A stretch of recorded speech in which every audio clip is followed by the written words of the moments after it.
Imagine this. A war ends, millions are dead, entire empires disappear. And yet, that was only the beginning. Because what happened after World War I didn't bring true peace, it triggered a chain reaction.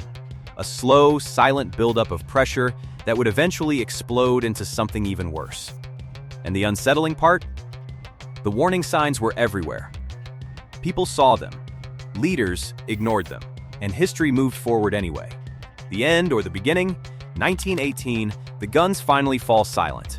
After 4 years of brutal industrialized warfare, World War I comes to an end.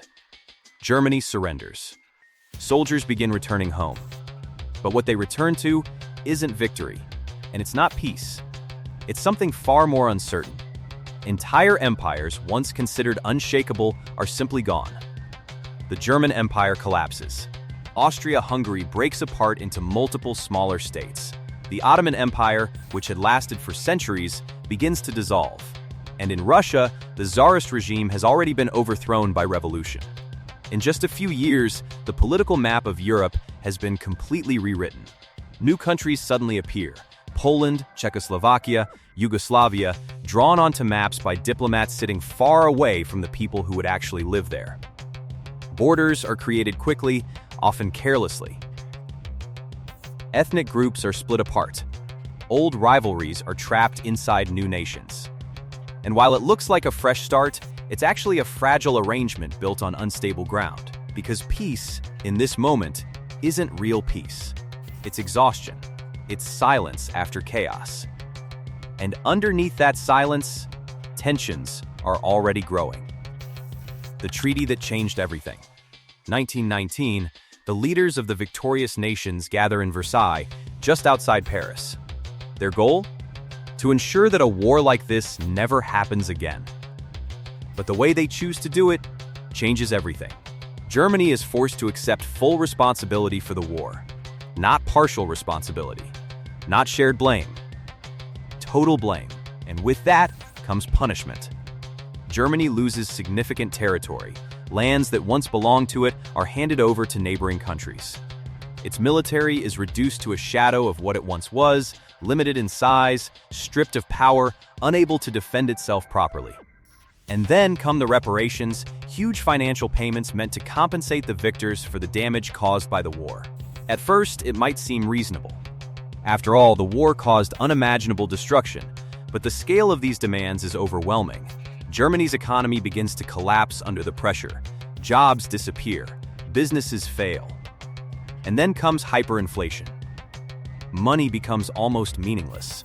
People carry stacks of cash just to buy basic goods.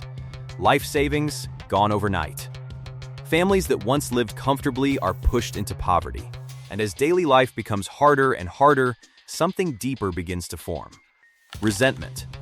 Not just against other countries, but against the entire system that allowed this to happen. A belief begins to spread that Germany has been humiliated, unfairly punished, and betrayed. And that belief doesn't fade. It grows. Chaos in Europe. But Germany isn't alone in its suffering. Across Europe, the aftermath of the war is just as destructive as the war itself. Cities are damaged. Economies are broken. Millions of soldiers return home only to find there are no jobs waiting for them. Governments struggle to maintain control.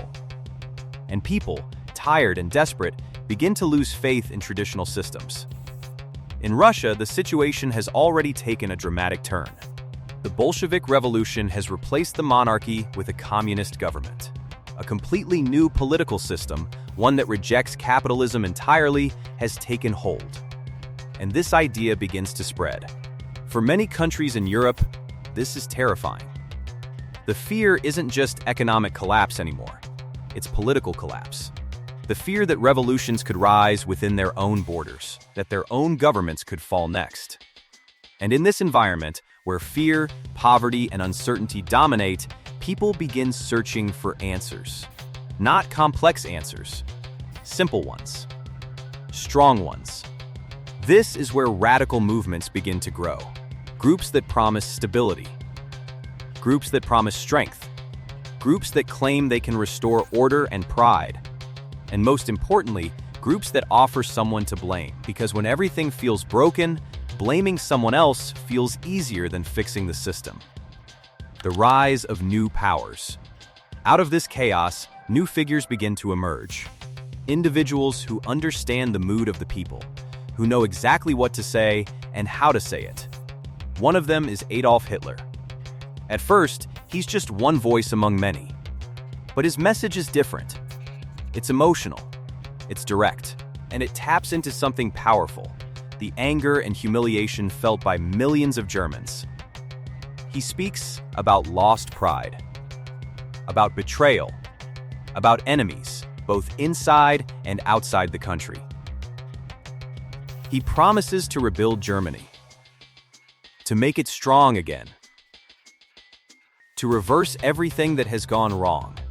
And people listen, because when you're struggling, when your savings are gone, when your future feels uncertain, hope becomes incredibly valuable, even if that hope is built on dangerous ideas. Hitler isn't alone. Across Europe, similar figures begin to rise, leaders who reject democracy, leaders who favor control, order, and authority over freedom, leaders who believe that strength comes from unity, and that unity can be forced. And slowly, almost quietly, the balance of power begins to shift. Democracies weaken, extremism grows, and the systems that were supposed to protect peace start to fail. The road to the next war. For a moment, things seem to improve. The 1920s bring a brief period of recovery. Economies stabilize, cities rebuild, culture begins to flourish again. It feels like maybe, just maybe, the worst is over. But this recovery is fragile, because the underlying problems were never truly solved. The resentment is still there. The economic instability is still there. The political tensions are still there. And then, in 1929, everything crashes again. The Great Depression hits. Markets collapse. Banks fail. Businesses shut down. Unemployment skyrockets, not just in one country, but across the world. And just like before, people are left searching for answers. But this time, the consequences are even more extreme. Radical parties gain support faster than ever. Democracies, already weakened, begin to crumble under pressure. Leaders who once seemed too extreme now appear as viable options. And the world, once again, begins to move toward conflict. Step by step. Decision by decision. Mistake by mistake. Until finally, just 21 years after World War I ended, the world is at war again. World War II begins. And everything that happened after 1918 suddenly makes sense, not as isolated events, but as part of a larger chain reaction. A sequence of choices, conditions, and consequences that slowly led the world back into darkness. World War I didn't just end an era. It reshaped the world in ways that no one fully understood at the time. It created new nations, but also new conflicts. It ended old empires, but gave rise to dangerous ideologies. It promised peace, but left behind the conditions for another war. And maybe the most important question isn't just what happened, but why it happened. Could it have been prevented? Could different decisions have changed the outcome? Or was the path to another war already set in motion the moment the first one ended? Because history doesn't just tell us what happened, it shows us how it happens. And sometimes, it shows us what happens when the warning signs are ignored. If you want more stories like this, stories that uncover the hidden patterns behind major events, then make sure to like and subscribe. Because once you start looking at history this way, you realize something powerful. This wasn't just the aftermath of a war. This was the beginning of everything that came next.